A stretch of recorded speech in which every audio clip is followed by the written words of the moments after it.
उपरांत भी आवश्यकता से कम भोजन देने की नीति को अपनाना।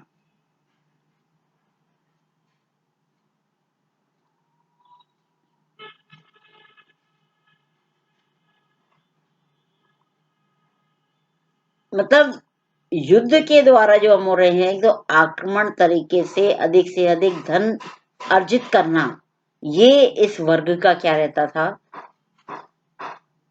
एक सोच, एक कार्य। और दूसरे प्रकार का जो था वो कि कार्य करने के उपरांत भी आवश्यकता से कम भोजन देने की नीति को अपनाना।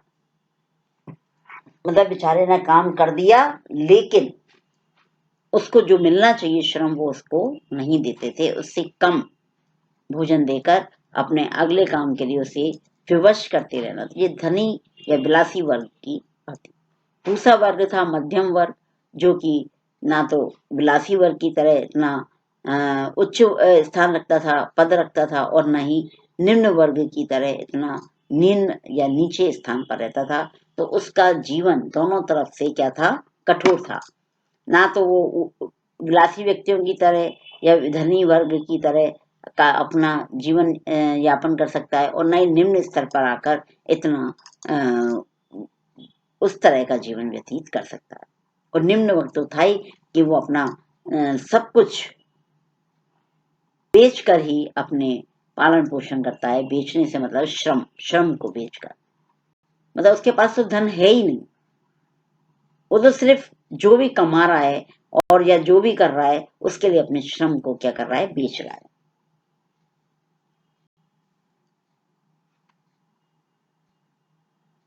विलासिता इसके जन्म का प्रमुख कारण है, और इस वर्ग का जन्म उपरोक्त दोनों कारणों से हुआ है।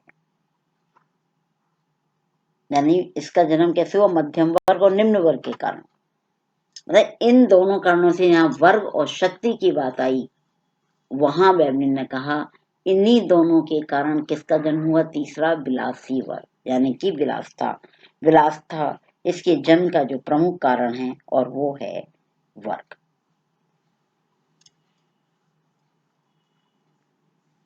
अब आता है प्रकारवादी सिद्धांत।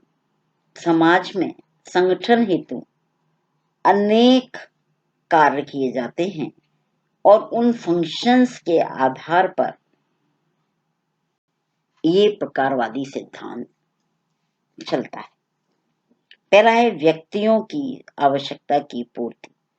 व्यक्तियों की क्या क्या आवश्यकताएं हैं, इस फंक्शनल थ्योरी के द्वारा उनकी आवश्यकताओं की पूर्ति की जाती है। दूसरा है व्यक्ति को सामाजिक नियमों के अनुसार कार्य करना। जो हमारे समाज में नियम कानून या नॉर्म्स या वैल्यूज बनाए गए हैं, उनके अनुसार व्यक्ति को क्या करना है, उन नियमों के अनुसार, समाज नियमों के अनुसार कार्य करना है। तीसरा है योग्य व्यक्तियों को महत्वपूर्ण कार्यों में लगाना। जो व्यक्ति योग्य हैं, काम करने में निपुण हैं, ऐसे व्यक्तियों को महत्वपूर्ण कार्यों में लगाने का कार्य करते हैं, फंक्शंस थ्योरी के अनुसार। और नेक्स्ट है समाज में कार्य दो प्रकार से होते हैं, एक तो साधारण और दूसरे विशेष। साधारण कार्य कौन से हैं, जैसे चाचा मामा बाबा दादा दादी, ये साधारण है, माता पिता, साधारण कार्य। और विशेष कार्य डॉक्टर इंजीनियर। मतलब दो प्रकार से हमारे स्टेटस बनते हैं ना, एक अर्जित और एक प्रदत्त। तो जो प्रदत्त स्टेटस है वो तो हमारा क्या है, साधारण कार्य है, क्योंकि वो प्रदत्त रूप में हमें मिल गया, और उसके अनुसार जो हमें कार्य करना है समाज के अंदर, वो पहले से निर्धारित है, उसी हिसाब से हमें उसका पालन करना है और निर्वाह करना है। लेकिन दूसरा जो कार्य है वो विशेष कार्य है, और विशेष कार्य हम विशेष लक्ष्य को प्राप्त करने के लिए विशेष ढंग से करते हैं। अगर अपन को डॉक्टर बनना है तो उसके लिए विशेष पढ़ाई करनी पड़ेगी, अपन को वकील बनना है तो विशेष पढ़ाई करनी पड़ेगी, और अगर अपन को टीचर बनना है तो दूसरी प्रकार की पढ़ाई करनी पड़ेगी। तो ये क्या है, विशेष कार्य हैं, जिनके द्वारा हम विशेष स्टेटस प्राप्त करते हैं, और उसी आधार पर हम अपने उत्तरदायित्वों का निर्वाह करते हैं। नेक्स्ट है, विशेष कार्य करने वाले व्यक्तियों को पारितोषिक और सुविधाएं प्राप्त होती हैं। क्या होता है? पारितोषिक मतलब इनाम दी और सुविधाएं प्राप्त होती हैं। नेक्स्ट है कि व्यक्तियों में, समाज में सभी व्यक्तियों को अपनी स्थिति व कार्य के अनुसार विभिन्न स्तरों में बांटना। मतलब समाज में जो भी व्यक्ति हैं, जो भी कार्य कर रहे हैं समूह के अंदर या व्यक्तिगत रूप से, तो उनकी कार्य प्रणाली के आधार पर, समाज में उनके स्टेटस के आधार पर विभिन्न स्तरों पर उनको क्या किया जाता है? बांटा जाता है। तो इस प्रकार से 3 समाजशास्त्रियों ने अपने अपने मतानुसार सिद्धांतों को बताने का प्रयास किया कि स्तरीयकरण के जो सिद्धांत हैं वो किस प्रकार से स्थित हैं और वो अपना कार्य किस प्रकार से करते हैं।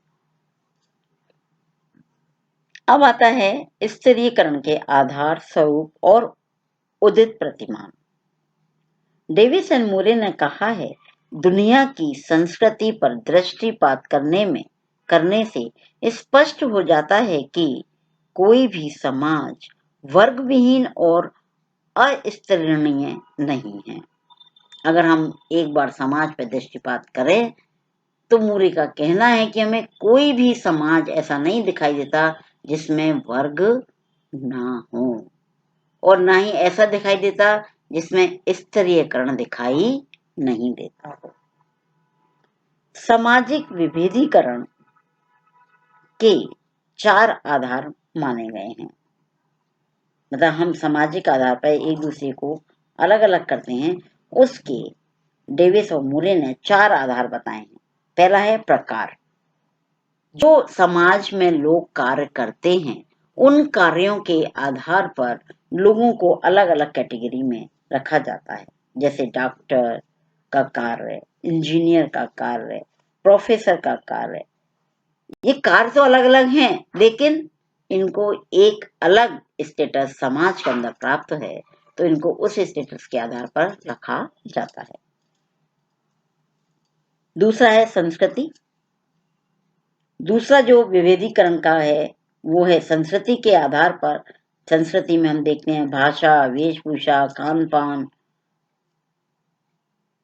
कला, रीति रिवाज आदि के आधार पर हम लोगों को अलग अलग रूप में बांटते हैं। तीसरा है रुचि। आपका इंटरेस्ट किसमें है? खेलने वाले विद्यार्थी, पढ़ने वाले विद्यार्थी, डांस करने वाले विद्यार्थी, शोर मचाने वाले व्यक्ति, ये अलग अलग रुचि के आधार पर। और चौथा है क्रम विन्यास, status and role and level. 2 हैं क्रम विन्यास, एक तो लेवल के आधार पर अपन करते हैं या स्टेटस एंड रोल के आधार पर कि क्या पद है और किसके आधार पर वो काम कर रहे हैं।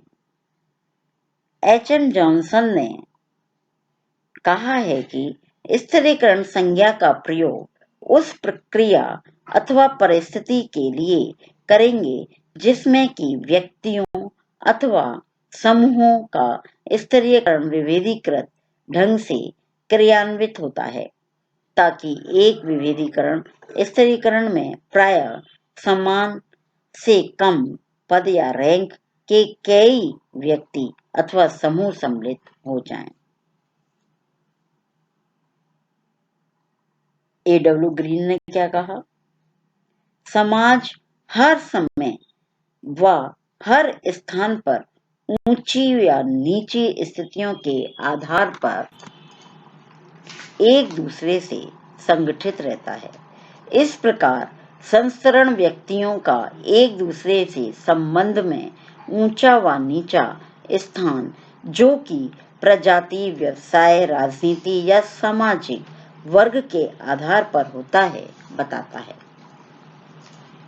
कहने का तात्पर्य है कि स्तरीयकरण के अंदर हम ये देखते हैं कि एक व्यक्ति दूसरे व्यक्ति से भिन्न कैसे है, उसके पास जो साधन है, उसके पास जो ताकत है या उसके पास जो आधार है, तो कैसे दूसरे से अपने आप को भिन्न करता है।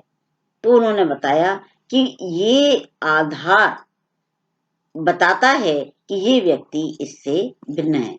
ऊंचा व नीचा स्थान प्राप्त किए हुए, चाहे वो प्रजाति हो, व्यवसाय हो, शक्ति हो, राजनीति हो या सामाजिक वर्ग हो, कोई भी हो, तो ये स्तरीयकरण के आधार पर हम देखते हैं कि सारे कार्य अपने आप धीरे धीरे हमें दूसरे से अलग कर देते हैं। हम जिस कार्य को करते हैं वो समाज में हमारा विभाजन करता है और समाज में एक स्टेटस और पद प्राप्त करता है। जो स्तर या लेवल हमें मिलती है, उस लेवल के आधार पर हम अपने कार्यों को करने का प्रयास करते हैं। ठीक है, यहाँ ये हमारा स्तरीकरण चैप्टर समाप्त होता है।